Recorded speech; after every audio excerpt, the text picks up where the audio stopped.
Eskom e re fihlela mothating ona e se sebedisitse diesele ya boleng ba diranta tse dibilione tse 12 ho fehla motlakase.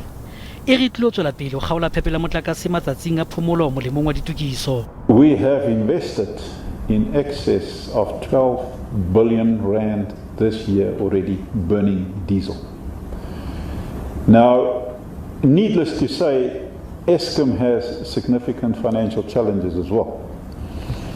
Now, if we look at the load shedding that we currently have and what we implement, it is also to address the issue of the financial resources, the scarce financial resources that we have. Modula setulo wa boto ya Eskom o re boto e etse hloko diphephetso tseo khamphane ya motlakase e tobanang le tsona le hore di thefula moruo wa naha le wa lebatowa la SADC. South Africa is a fertile poaching ground of experienced technical talent that the rest of the world seeks, and we are just in a challenging situation that they get offered what we can't afford, which is dollar-based packages.